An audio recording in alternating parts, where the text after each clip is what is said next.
Good morning, good afternoon, and good evening to everyone. Today we are having a very special gathering here, and this session is hosted by Ecopeace Teen Cafe.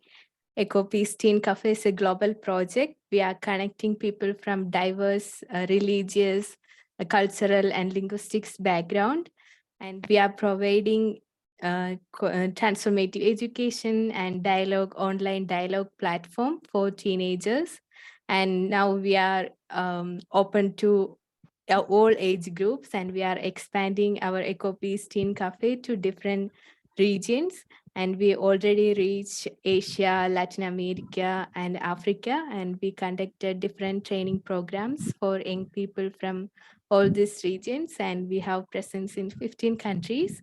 So we are so happy to host you all here, and this is to celebrate World Interfaith Harmony Week, and this is an annual event observed during the first week of February after the United Nations General Assembly resolution in 2010. So last year we hosted 1 month program and 1 month summit with chats with lots of peace builders and lots of panel discussions. So this time we decided to host interfaith dialogue. So this will be like, this is not a panel discussion, this will be a dialogue, this will be like an open conversation. So we are here today to learn, listen and understand others' culture and others' religious background and perspectives of religion, different religions on peace and justice. So, so I would like to introduce our special guests who are joining from different parts of the world. So today we have Sister Kathryn. She's from Brussels, and she's representing Brahmakumaris. And since 1984, she has been involved in interfaith dialogue, and she's the co-president of European Women of Faith Network, and she's also the co-chair of Religion for Peace Europe. So welcome, Sister Kathryn. And also we expect Salika Das from Nigeria. He's a trustee of United Religions Initiative, and he's a comparative religionist and conflict resolution expert in the temple president of the International Society for Krishna Consciousness.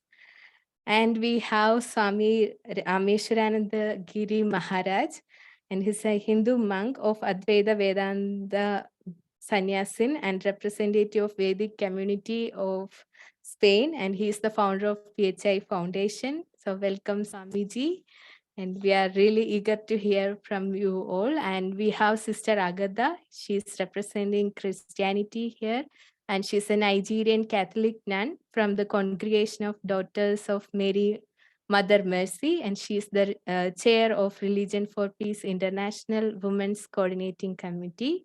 Welcome, sister. And we have Imam Essan Secundar. He's the president of Religion for Peace Belgium, and he's also the member of the European National Interreligious Bodies of Religion for Peace. And welcome, Imam. And we have, last not but least, we have Vasu here. He's a good friend of mine, and he's a part of Ecopeace family. He volunteered for us, and he served as the Faith Community Coordinator for Arizona Faith Network, and he's from Buddhist community. So welcome all of you. And today, as I mentioned, today we are having interfaith dialogue. So we are going to have a dialogue with all of you. And normally we have this in like in-person sessions. So we are trying it in a different way. We are going to have a dialogue on an online platform. So today, please imagine you all are sitting in a peace circle. And today we have two circles, inner circle and an outer circle. So we have these representatives of religious leaders on inner circle, and others like the participants are on the outer circle. So the first we open the session with readings from Holy Scriptures.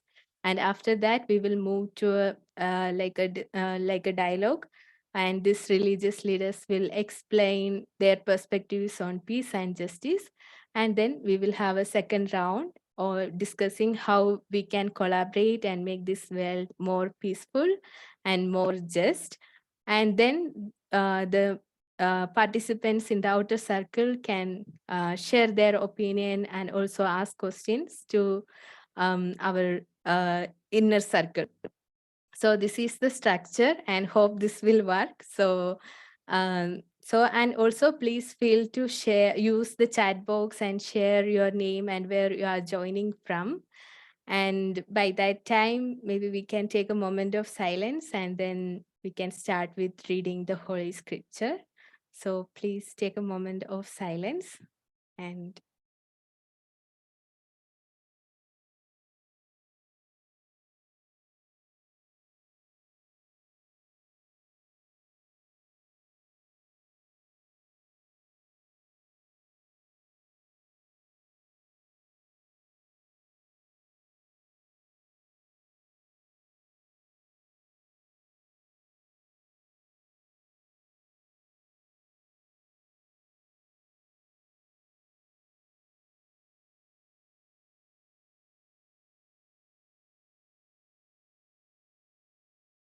thank you. Thank you all. So so I would like to invite Sister Jessie to read short readings from the Bible. Thank you, Greshma. A reading from the Holy Bible. If I speak in the tongues of humans and of angels, but do not have love, I am a noisy gong or a clanging cymbal. And if I have prophetic powers and understand all mysteries and all knowledge, and if I have all faith so as to remove mountains, but do not have love, I am nothing.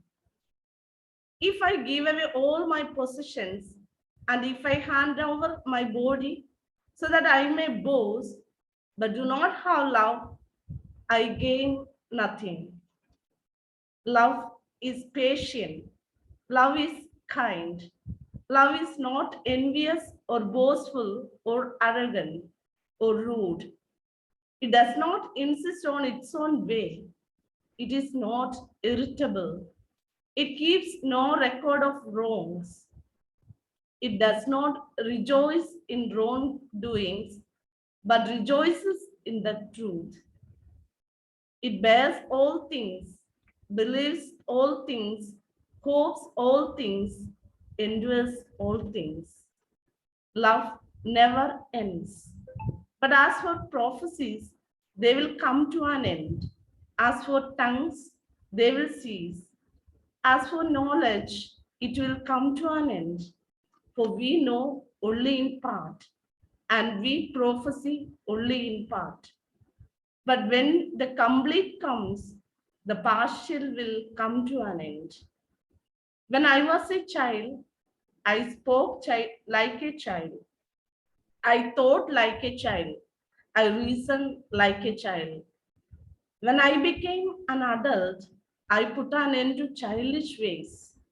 For now we see only a reflection as in a mirror, but then we will see face to face.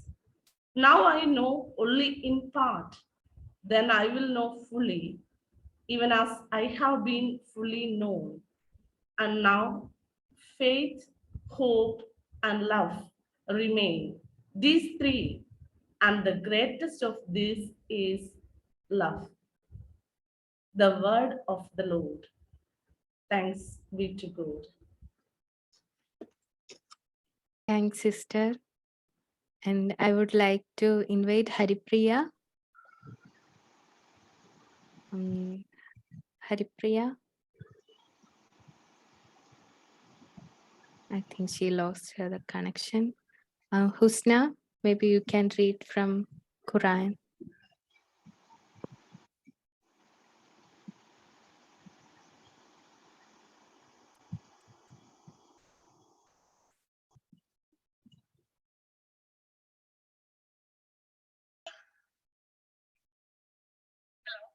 Can you hear me? Yes. Yes, we can hear. أعوذ بالله من الشيطان الرجيم بسم الله الرحمن الرحيم تبارك الذي بيده الملك وهو على كل شيء قدير الذي خلق الموت والحياة ليبلوكم أيكم أحسن عملا وهو العزيز الغفور الذي خلق 7 سماوات طباقا ما ترى في خلق الرحمن من تفاوت فارجع البصر هل ترى من فتور ثم ارجع البصر كرتين ينقلب إليك البصر خاسئا وهو حسير ولقد زينا السماء الدنيا بمصابيح وجعلناها رجوما للشياطين وأعتدنا لهم عذاب السعير.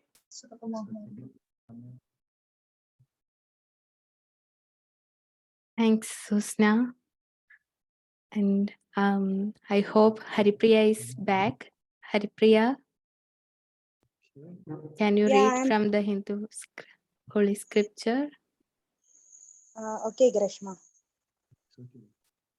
Tameva sharanam gascha sarvabhavena bharata tat prasadat param shantim sthanam prapsyati shashvadam. I have read from the 62nd verse of Bhagavad Gita, chapter 18, which means surrender exclusively unto him with your whole being, O Bharat. By his grace, you will attain perfect peace and the eternal abode. That's all. Thank you. Thanks, Haripriya. And we are expecting Yam from Bhutan. He actually shared from the Buddhist scripture, but he couldn't join because of the network issue. But I hope he can join the meeting soon. And let's move to the dialogue part. So please remember, we are here to learn, understand, and respect others' culture. So here we are going to listen to Christianity, Islam, Buddhism, and Hinduism, and also from the spiritual tradition on their perspective of peace and justice. So let's listen to our religious leaders and let's learn from them. So please use this opportunity to learn and also respect others' culture and know deeper about other religions. Thank you, and let's welcome Sister Kathryn from Brahmakumaris. Sister, please. Om Shanti, greetings of peace. Can you hear me okay? Yes, sister. Yes, okay. The very words Om Shanti speak to the soul, because who am I? I am a spiritual being, I'm a soul. Before I come into this world, I'm in my spiritual state of consciousness, and that state is peace. It's love, it's harmony. Everything else I have learned, it's something I have acquired on the journey through life. It's not the essence of who I am. And when you think about peace and justice, it's like a razor edge, isn't it? My story, your story. And that very fine line down the middle that says what is truth, what is falsehood. And today in our daily study class, we were reflecting on the condition of the human mind. And when you look around, it's as if we've killed our consciousness. It's as if humanity is happy to switch off the flame that ignites the soul's love and peace and harmony and honesty and truth. And the reason I'm saying this is because spirituality, religion, faith, community feeds the mind with food that's needed. It was just an incident that came up, and it was some friends actually. Their son and daughter were stabbed in a town nearby. And previously, people were saying, you know, this type of thing would never happen. But when you look at what young people today are being fed through the media, through television, there's more need than ever for faith, for spirituality, because these words that elevate the soul are missing a lot in our general society. I was also reflecting on the image of the tree of humanity. It's an image that we have in the Brahmakumaris, and I'm sure it's present in other faiths as well. And at the top, you have the seed. It's like the supreme light. And this tree grows from one seed.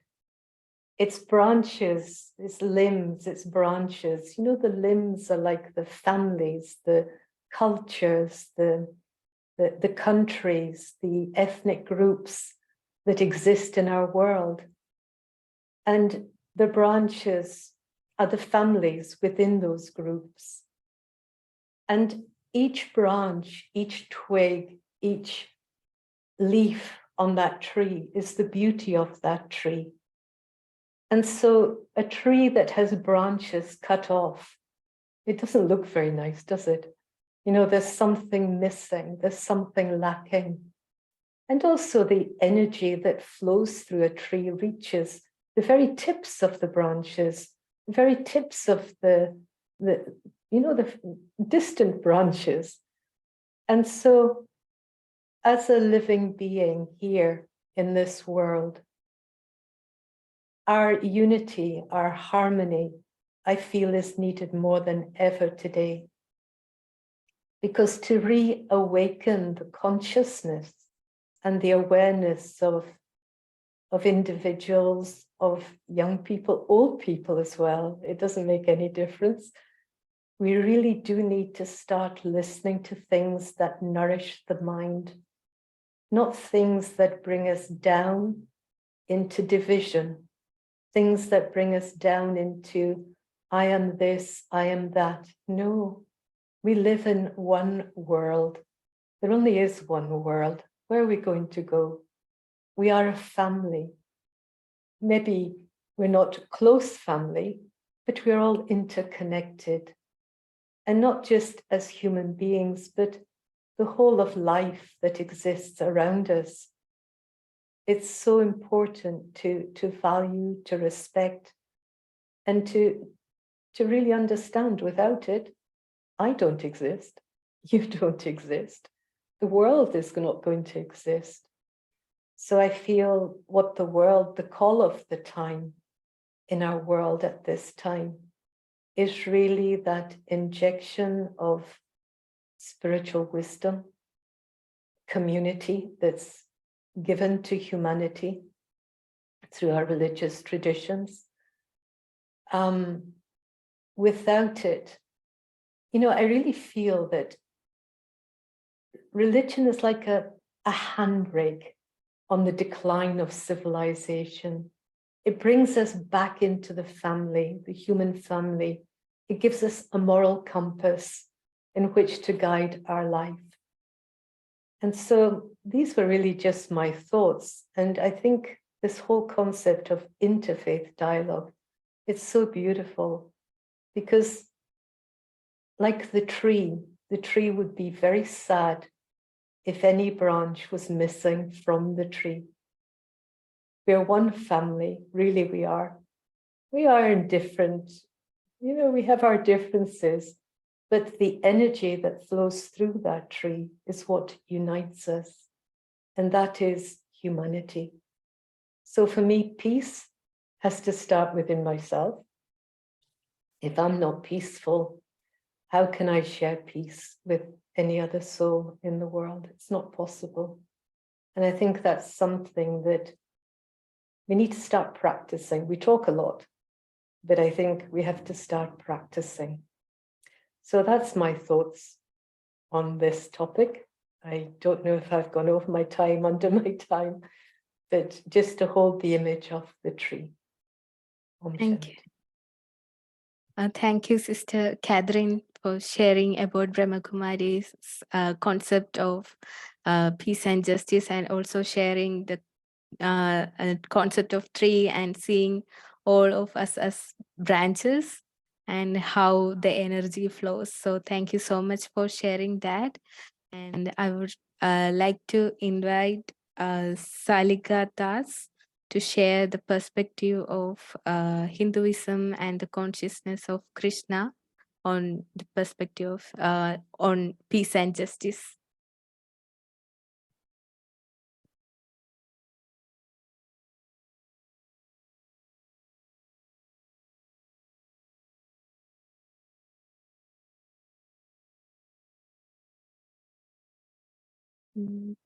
Salika Das.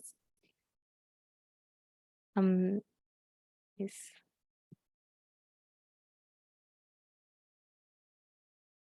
I think he lost his connection, but he's joining. His Grace, Salika Das, can you hear me?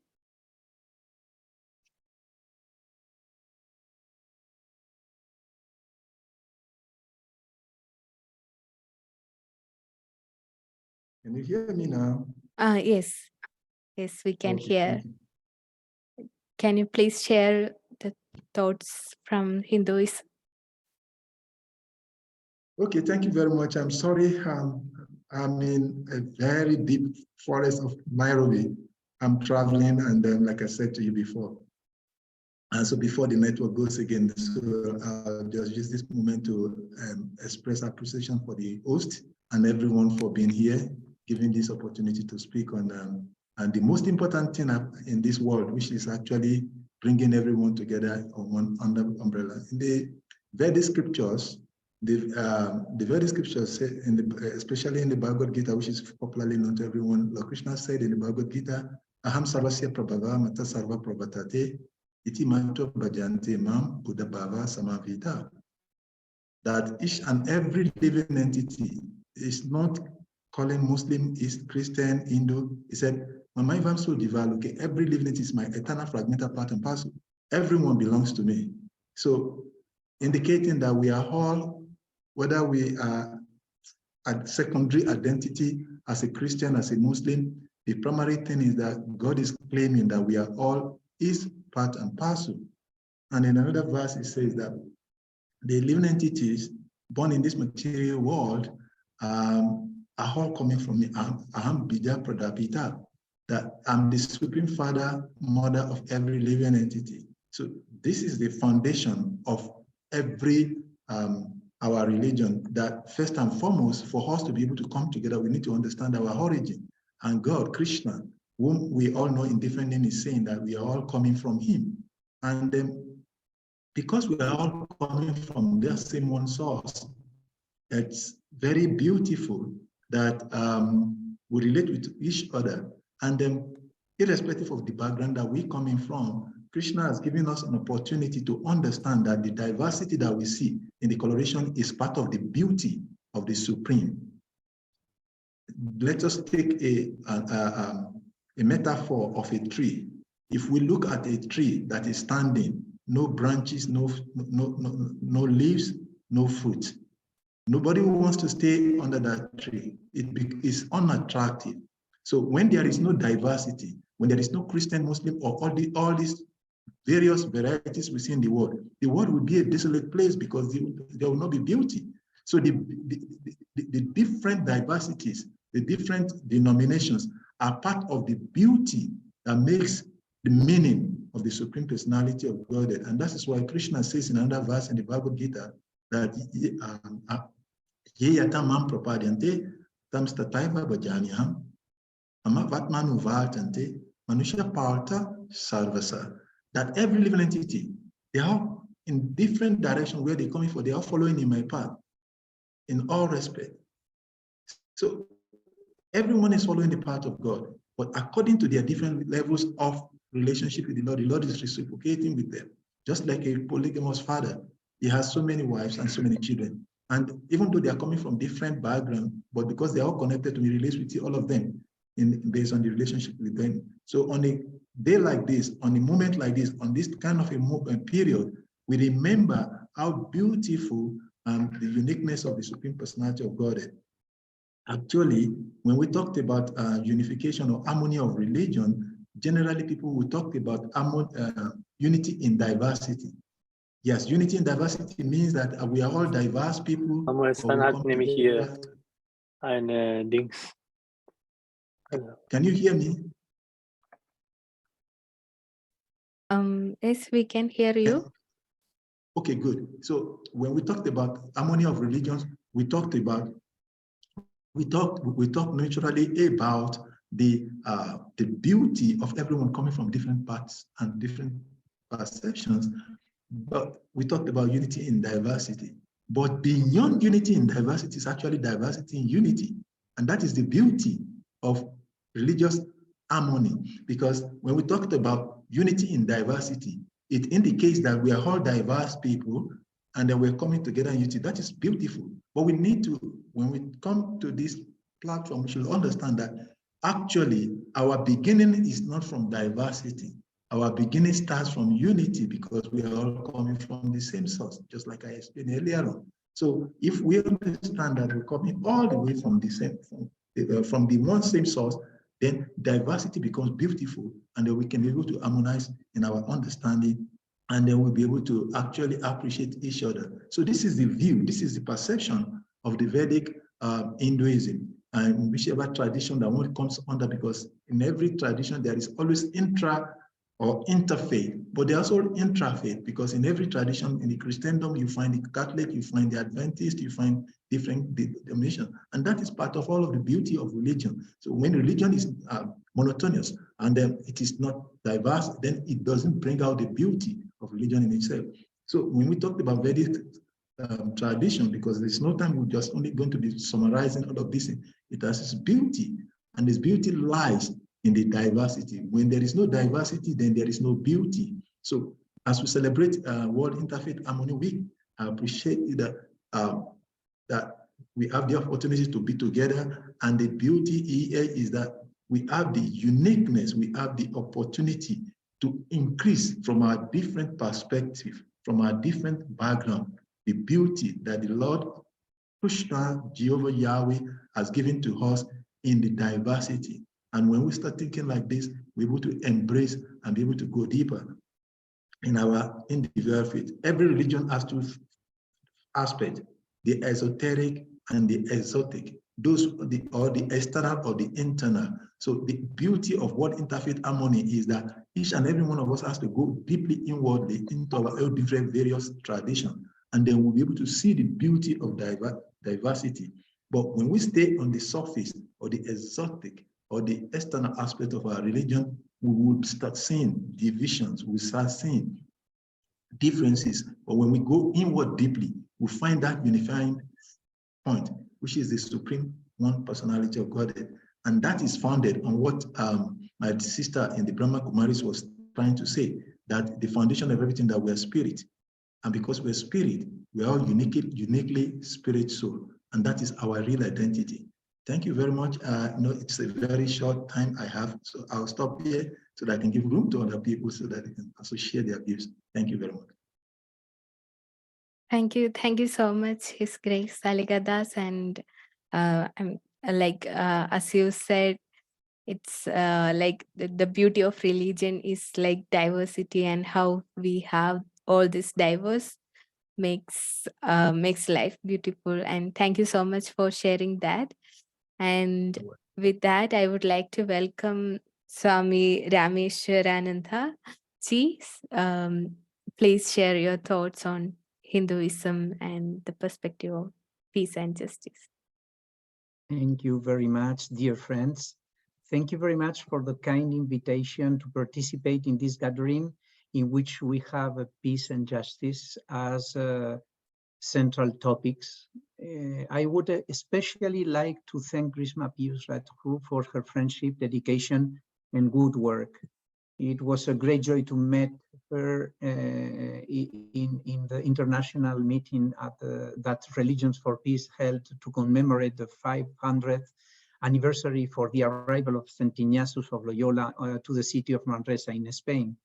I also take this opportunity to warmly greet the rest of the speakers, among whom I see some familiar faces and friends. It is a pleasure to be here today with all of you. Commitment to peace and justice is the essence of religious faith.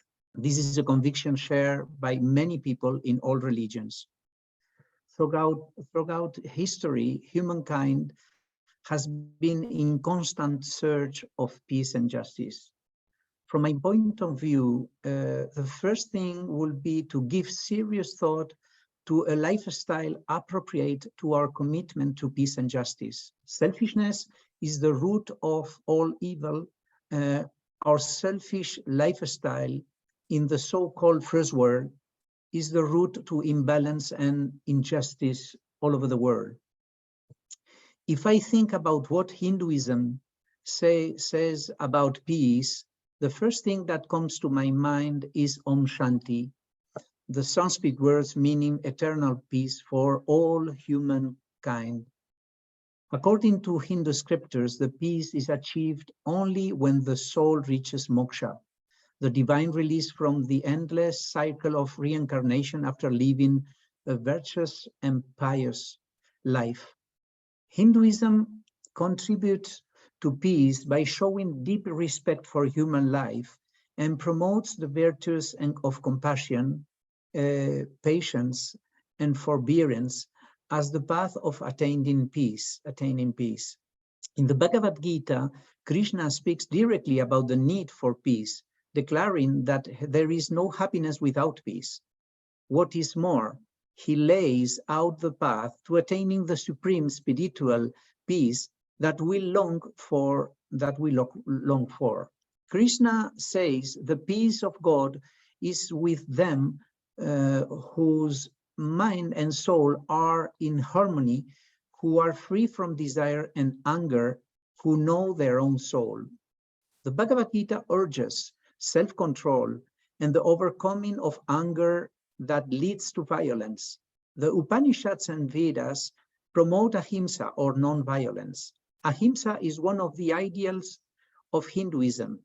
It means that we should avoid harming any living being, any living thing, and even avoid the desire to harm any living thing in any way, whether physical, mental, or emotional.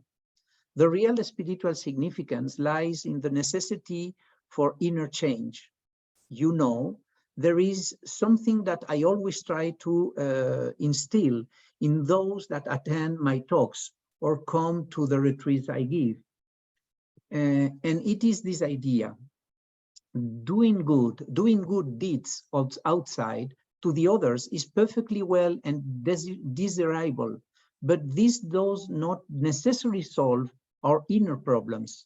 If we concentrate on applying all our energy and determination to purifying the inside, the consequences, the outer manifestation will be not other than the good with capital letters outside. In other words, peace. And concerning social justice also, what does Hinduism say about social justice? Well, the significance of Hinduism to global justice is the emphasis it lays on the respect for other perspectives, as you were saying, for other traditions, the potential of Hinduism as a source of justifying and defending universal values, and its insistence on the intimate metaphysical connection between self and other. Thank you very much. Thank you so much, Swamiji, and it's so great to meet you again here. And thank you so much for sharing the beautiful message with us. So I would like to welcome Sister Agatha for sharing the Christian perspectives.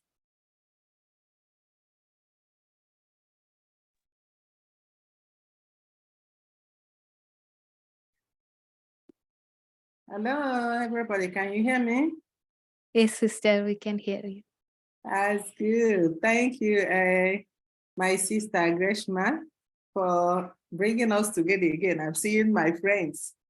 I'm seeing Swami, I'm seeing Kathryn, and so many of us. So it's a good reunion. Thank you for bringing us together. Maybe next time I will be the one to bring us, by the grace of God.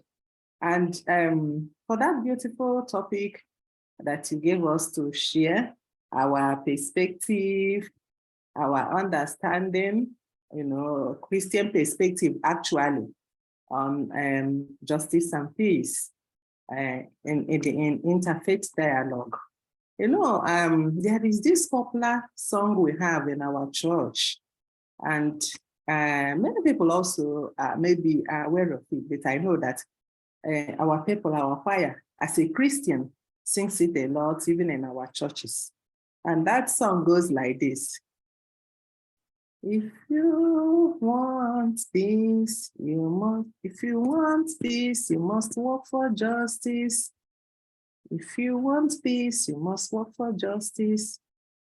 If you want peace, you must work for justice. So it's more like reminding. They have a beautiful way of singing it. It's just that I'm not a good singer and I can't remember it very well now. But the song kept coming to my mind when you talk about this, we talk about the interfaith dialogue on peace and justice, or rather on justice and peace. It kept coming to my mind. And what does that mean? It means that, before ever we start thinking of peace, we have to pursue justice.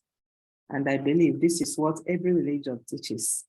It is not enough to come and start talking about peace, peace, peace, peace. We want peace. What have you done to ensure peace? What have we been able to follow our religious teachings, our religious guidelines and instructions to enshrine peace? Because peace comes along with so many other things. And the number one of it is ensuring justice. When there is justice, we will have peace. But when people are being denied of their fundamental rights, then we should not expect peace to be there. And this is why, as a Christian, if you go throughout our Old Testament in the Bible, I would say it's just more about justice and peace and justice and peace. For instance, our call to do justice is clear in Psalm 82, verse 3, where it says, give justice to the weak and the fatherless, maintain the right of the afflicted and the destitute. This is Psalm 82, verse 3. And another place in Isaiah chapter 1, verse 17 says, learn to do good, seek justice, correct oppression, bring justice to the fatherless, and defend the cause of the widows and even widowers. So these are the biblical injunction as Christians, urging us on the importance of doing the right thing, on the importance of justice if we need to achieve peace. And so, we have also another quotation, which tells us that, hey, the Lord has shown you, oh man, what is good. And what does the Lord require from you? It's to do justice and to love kindness and to walk humbly with your God. It's another version, well known in the Bible. So we have so many instances in the Bible which directs us to peace, to justice, if we really want to have peace. Then in the New Testament, it's like it sums up the whole thing. It sums up the whole thing with the golden rule, which we have in the Bible. Do to others as you would want them do unto you. if you know the right thing to do, if you know that if you are treated badly, then we don't treat others that way. And if you know that if people treat you good, you feel good, then treat others good. And this is why when Jesus came, all his preaching, was about love, about love, about love. We have to love, and also justice and forgiveness and peace. That was the hallmark, the lifestyle of Jesus Christ when he was on earth. Preaching about forgiveness, preaching about love, preaching about peace. And he showed us so many instances, on that, and why we should do that and take it more seriously. And maybe if we go down a little bit, that is why during the era of the apostles, we have in the book of James, where it tells us that, if you cannot say that you have faith without good work. Faith without good work is useless. That is what St. James says in the Bible. If you claim, you have faith, then that faith must be backed up with good work. If not, it becomes useless. So, everything, down the Bible is about with good work, is about justice, is about fairness, in order for us to have peace. Because I do tell people, peace is not being naive. Peace is not built on the sky or in the air.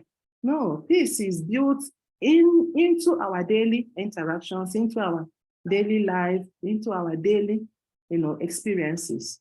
This is where we experience this, and we experience it. A true one, a positive one, when there is justice, when the right things are done, when people know the right thing, irrespective of where you come from, regardless of the color of your skin, regardless of your position, or regardless of your religious affiliation. No, Christianity taught us to love our neighbor as we love ourselves, and most importantly, as we love God. And that neighbor, the Bible didn't state you should love your neighbor who is a Christian. No, it says love your neighbor. It means anybody can be your neighbor. It can be a Hindu, it can be a Buddhist, it can be a Muslim. So the Bible tells us to love them. We should learn to love. We should learn to love. We should learn to forgive. And that's how we would achieve the kind of peace we are talking about. And look at recently, in order to bring all these things out, our late Saint John Paul II, in the year 2000, declared it year of justice and peace. And he knew that our world is seriously in need of justice and peace. And he declared it that year and opened doors for the church, for Christianity, so that we'll begin to champion it, we begin to live it, we begin to practice it, we begin to, hold our government accountable, so that justice will be brought to those who need it in order for us to have peace. Our world today is in a chaotic situation. Look at everywhere. We're in a chaotic situation just because we don't want to be honest with ourselves, just because we don't want to be fair and just with ourselves, with each other. We treat and judge people, based on who they are, where they come from, and the rest of them. So it is all about justice and peace. That is what Christianity is all about. And beautifully, our Pope Francis has put it well through the latest articles he published on first the Laudato Si, calling on humanity to come and protect the earth. And then secondly, he did that on human fraternity. On human fraternity.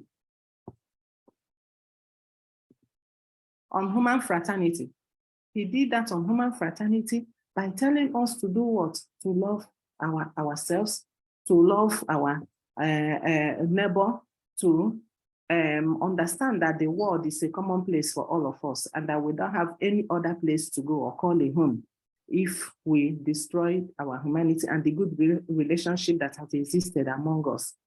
So in wrapping up my talk, I would say that it is a beautiful gathering to share our experiences and our religious teachings on dialogue on peace and justice, and that we have to take it more seriously than ever. Peace and justice is all that we need, and we have to do it by understanding that we all share common humanity. We are all human beings, irrespective of whatever we think we are, which are all human beings created by God, and so should work for justice in order to have lasting peace. Thank you very much. Thank you. Thank you so much, sister. And thanks for sharing that if we want peace, we have to work for justice. So thank you. Thank you so much for sharing that. And now I would like to invite Imam Essan Secundar for sharing the perspective of Islam. Imam, please.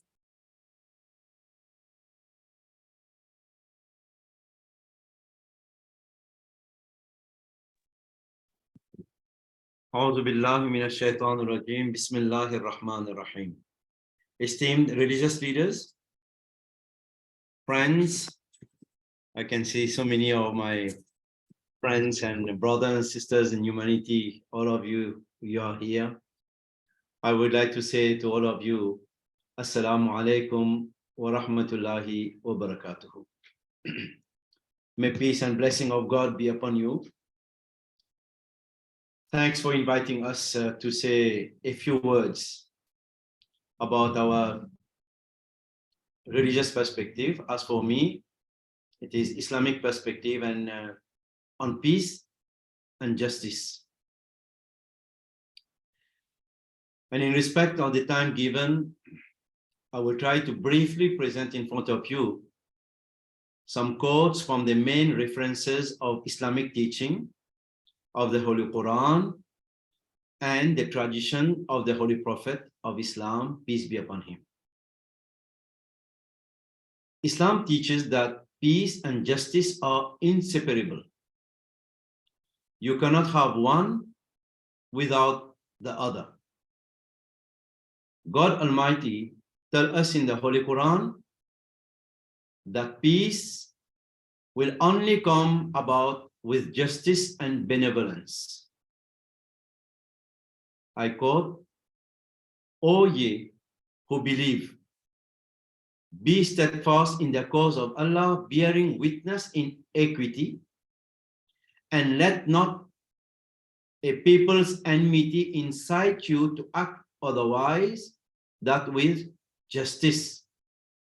Be always just, that is nearer to righteousness, and fear Allah, surely Allah is aware of what you do." Chapter 5, verse 9. So this is the way to establish peace. Do justice. The Holy Quran addresses all nations of the world on the basis of humanity.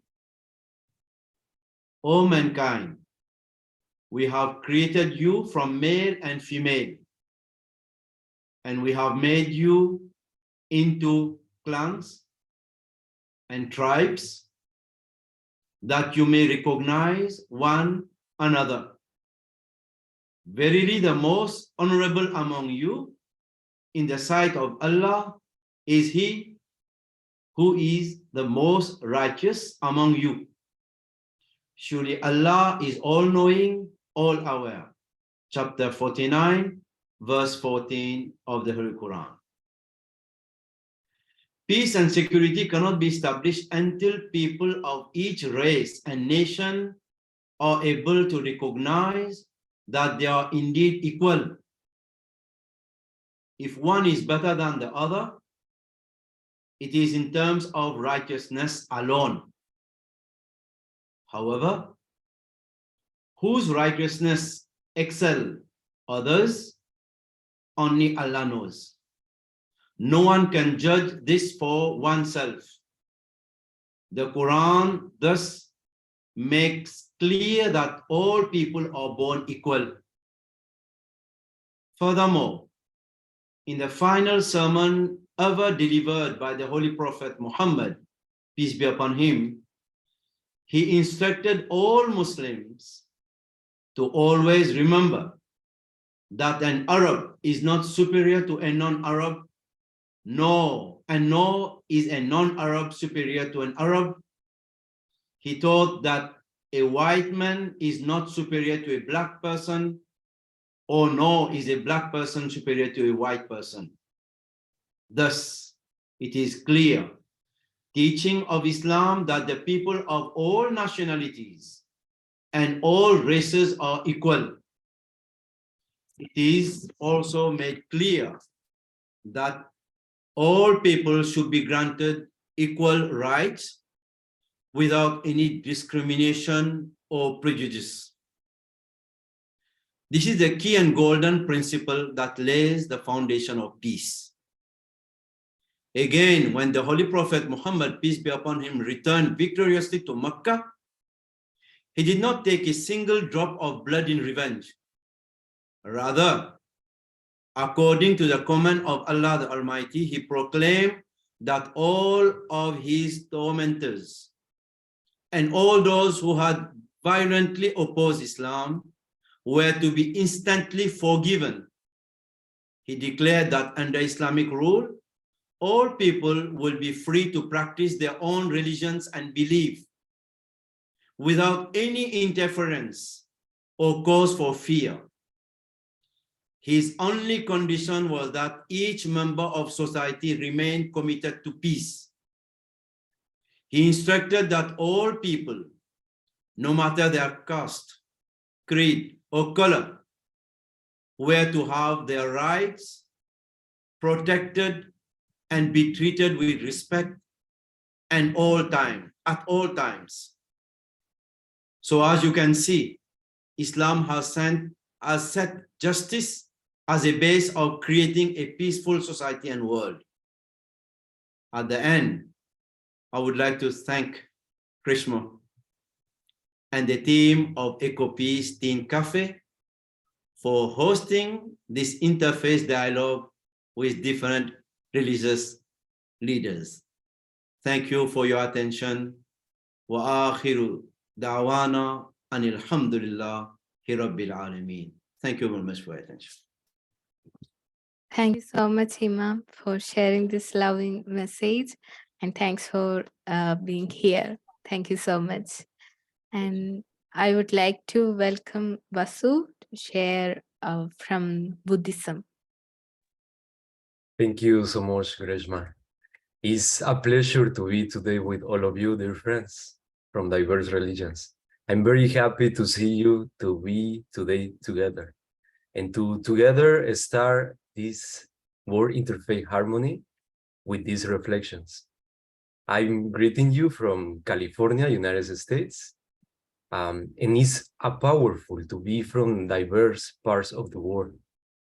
From Buddhism, we understand the peace and justice, connecting deeply with the Buddha Dharma, with Buddhism, in the teachings of the Buddha, where the Buddha teach about the Metta Sutta, or loving kindness meditation.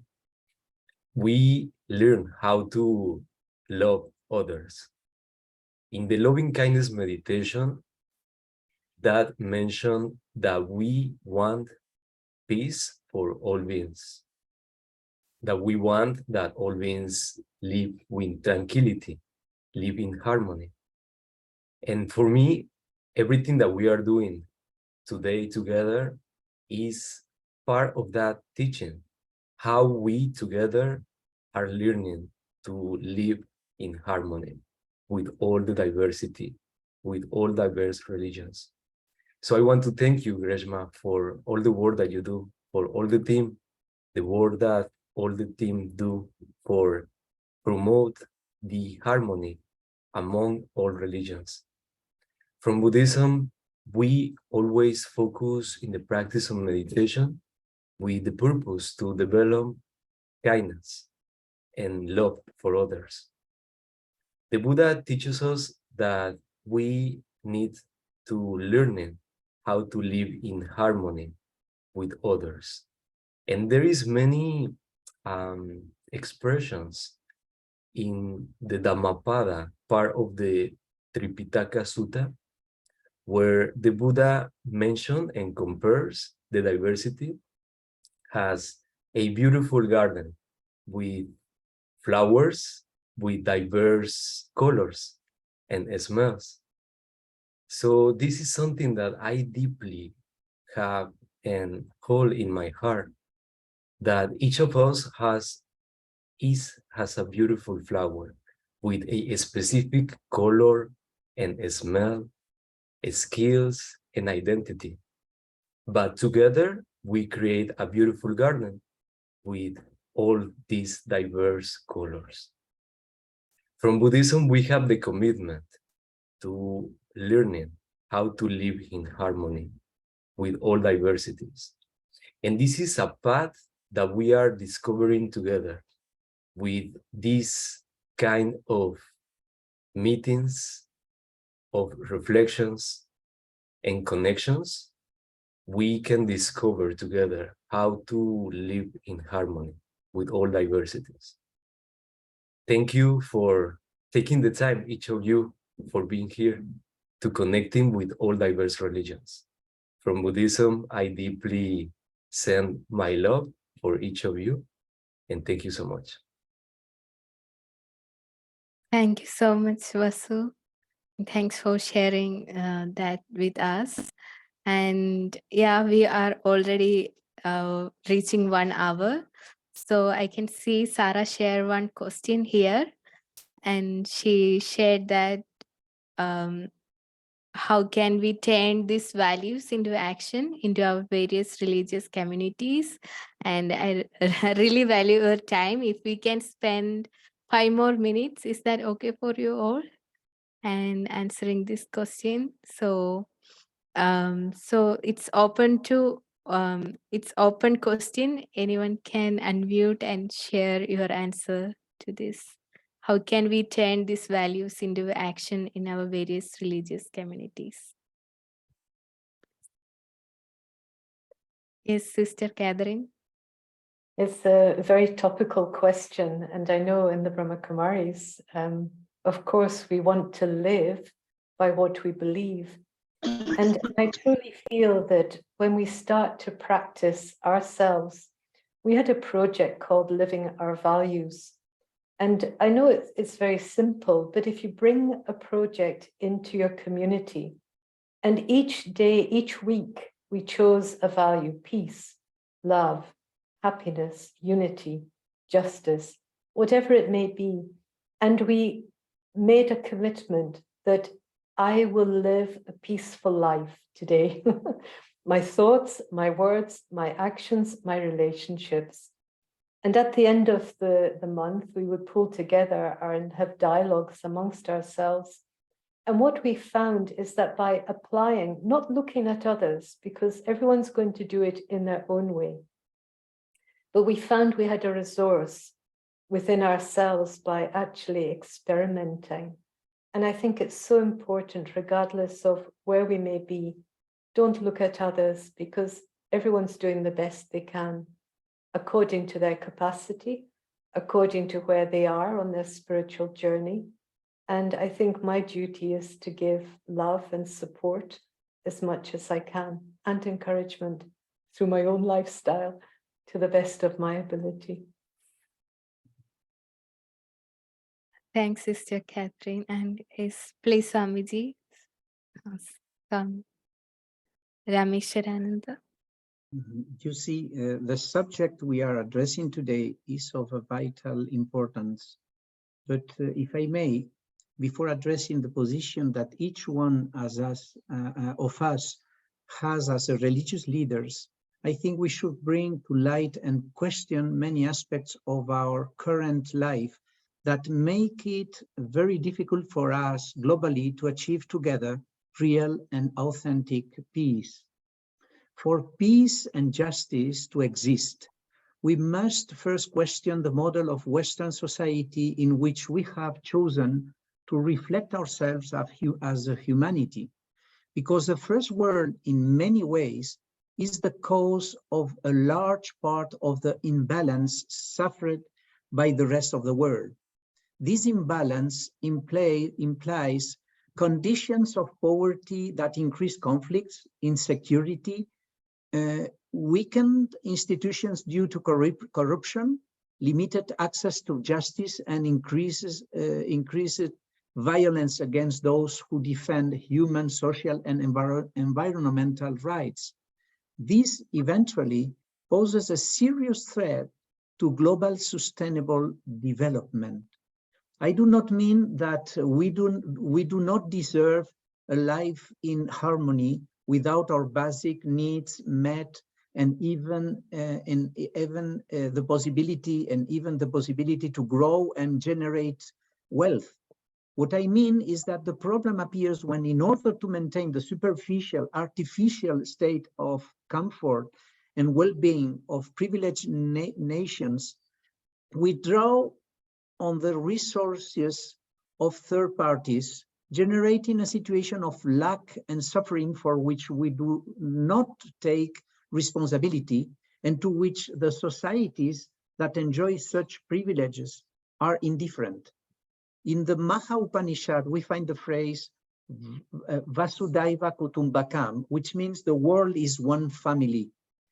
If we lose sight of the fact that we are all part of this common family, if we forget that the earth is the home to all living beings with the same rights to have their habitats respected, if we forget that spiritual and material responsibility that we have as human beings, then humanity is in serious danger and will surely face very harsh times. In my view, before considering peace and justice, we must question our current model of society and reflect on our inner attitude and our personal responsibility in this situation of confusion and conflict. We must be concerned about the education of our children, because there lies the wealth of a nation. Education in values that favor the integrity of a people and increase respect for the social and natural environment. We must also pay attention to the inner growth of the new generations, since the development of attitude, ethics, and virtue are fundamental if we seek to lay the foundations for true peace and justice. Without values and spiritual development, there will be no future. This is my point of view. Thanks, Swamiji. And Okay, I can see Imam and others. yeah, Grishman, because I have to leave, if you permit me, I'll just say in 2 sentences my contributions to Sarah said, because I have to leave now. Actually, this is a very beautiful question she has posed, and there's something that needs to be reflected. But our question is bordered around the application of our teachings. And I'll just say it in a simple sentence that no one can give what he does not have. So the beginning point in being able to achieve what we preach is to internalize and live it ourselves. And then we become the change that we want to see in others.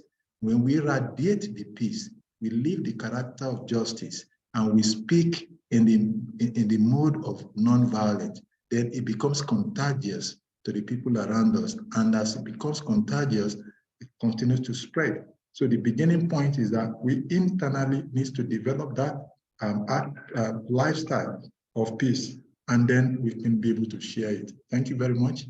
I hope and we have an opportunity in the nearest of future so we can explore more on this topic. Thank you.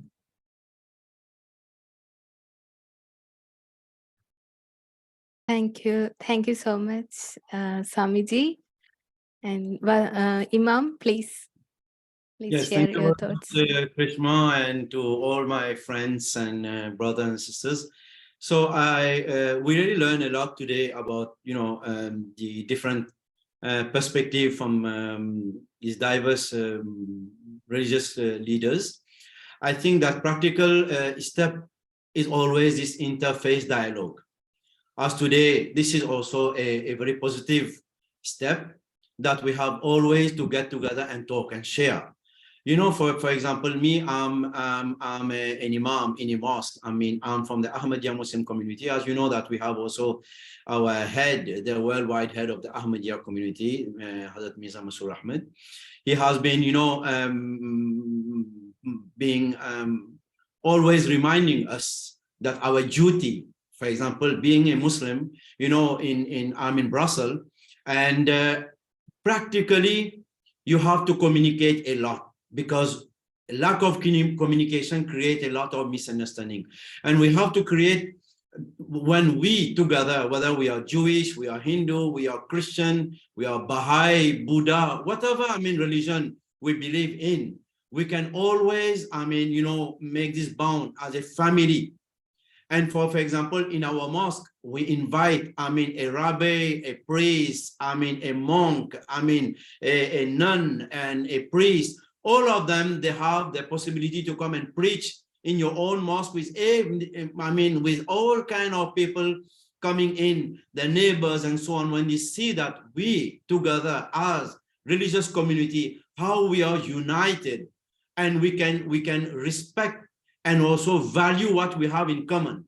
All our religion, we have something in common. We preach peace, justice, love, and so on. But how can we bring together? We have always to show that we are united together, and then try to promote and remove this misunderstanding people have on religion. You are seeing now, repeatedly it has been said together, like by Sister Agatha. She said that so many, this worldly system is failing from everywhere, you know, and we have, you know, our scriptures. We can remind people that yes, it's possible together. Yes, peace is possible. Give them, as Kathryn said, that people, they are in need to bring this peaceful. They have to feel this inner peace with their soul, you know, inside them. When you live in peace, then you can also promote this peace. So we, as a Muslim community, we try to see that there is no, despite that we may have some differences in our belief, but let's value what we have, in common, you know, and this is what will create more hope in people that peace is possible. And let make justice with each and every one. Whether you, for me, for example, as an Imam, it does not bother me to go in a church, it does not bother me to go in a synagogue, it does not bother me to go in a temple and sit together and learn from others, you know. And I think that we have so many things that we can share together, and let's promote, what can really unite us, because a religion which divides is not a religion. Religion is not to create division, it's not a religion. A religion is to create love, brotherhood, unity, and mutual respect. The day we will learn that we can live together, despite our differences.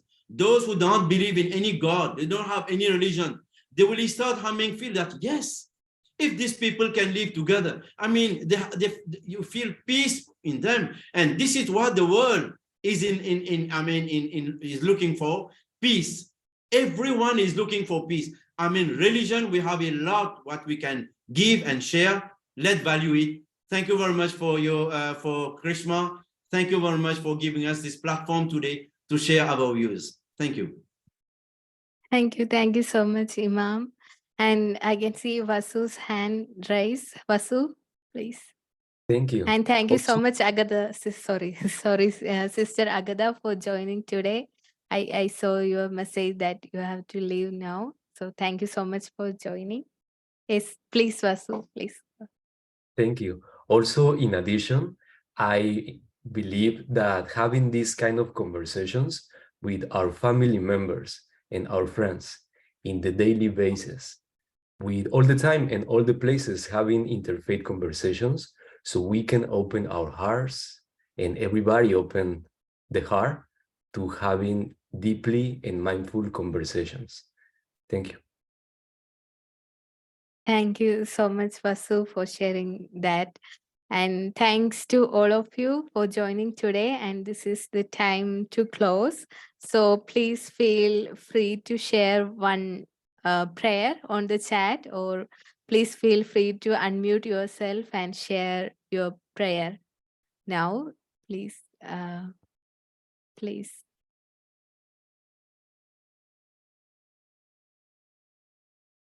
Usna, can you share one prayer? Swamiji, please. Asatoma satgamayo, tamasoma jyotirgamayo, mritormayam britam gamayo. Asatoma satgamayo, tamasoma jyotirgamayo. Mritormayam britam gamayo. Om Shanti, Shanti, Shanti. Om, lead me from the unreal to the real. Lead me from darkness to light. Lead me from death to immortality. May peace be, may peace be, may peace be. Thank you. Thank you very much, Krishna. I want also to recite a verse of the Holy Quran as prayers. أعوذ بالله من الشيطان الرجيم. بسم الله الرحمن الرحيم. الحمد لله رب العالمين. الرحمن الرحيم مالك يوم الدين. إياك نعبد وإياك نستعين. اهدنا الصراط المستقيم صراط الذين أنعمت عليهم غير المغضوب عليهم ولا الضالين.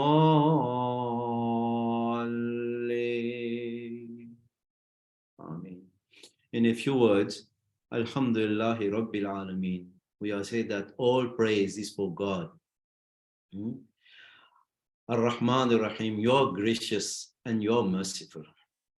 Maliki Yawmiddin, you're the one who will be the judge the day where we will be united together.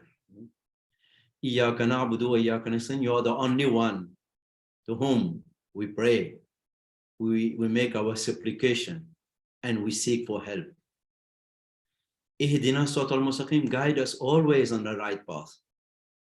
Siratal ladhina an'amta alayhim, please kindly keep us away from all those who are astray, who don't want to follow the right path in a way.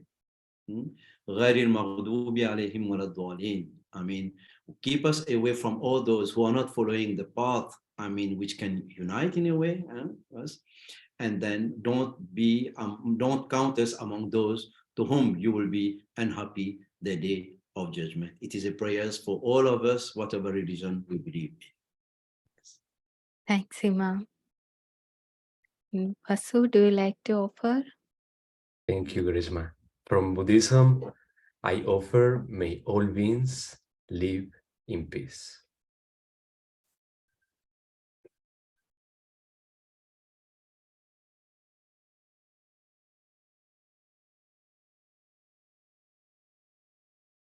Amito.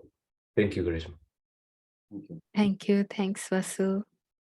And Sister Jessie, do you like to?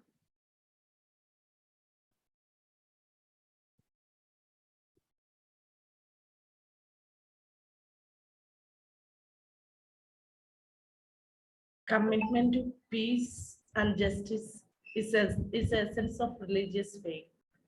This is the conviction shared by all the spiritual leaders. Thank you all.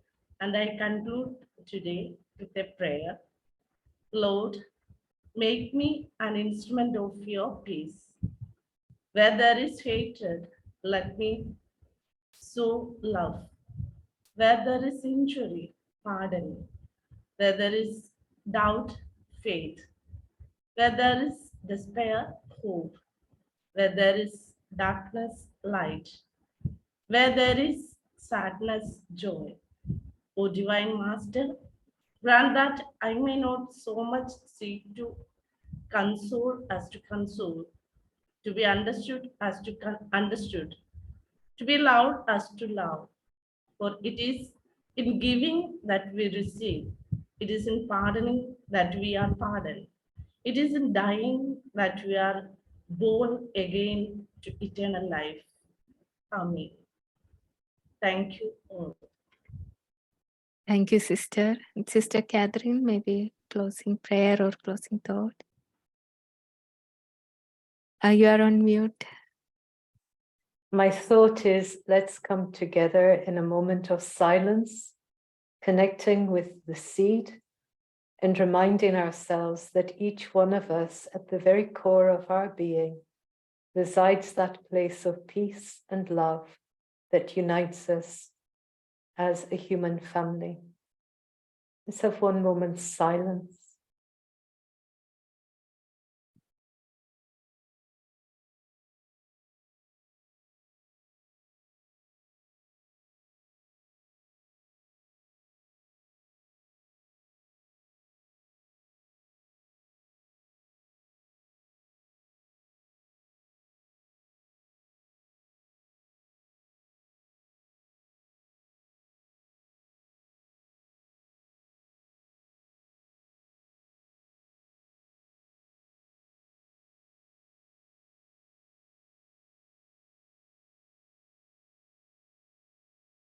Om Shanti. Thank you, sister. And thanks everyone. And from our Ecopeace Teen Cafe team, we would like to say one word of thanks to all of you. Like we planned this session for 1 hour, but we take more time. So thank you for being patient and being here. And this is like a very special day for all of us. We are celebrating interfaith harmony. And this is also an action on how can we spread peace in our small, through our small actions. And that's the main vision of Ecopeace Teen Cafe, like to create change through small actions. And we are here together. And also this is our reunion after Manresa, and we are continuing our action of peace and justice. So once again, thank you so much to all of you. And maybe we can take a photo if everyone can turn on your camera, and we can take one photo and then final bye. So please feel free. Yeah. Please, everyone. Husna, Swamini Dayananda. And yeah.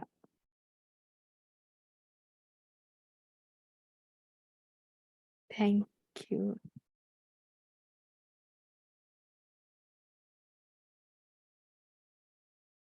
One more.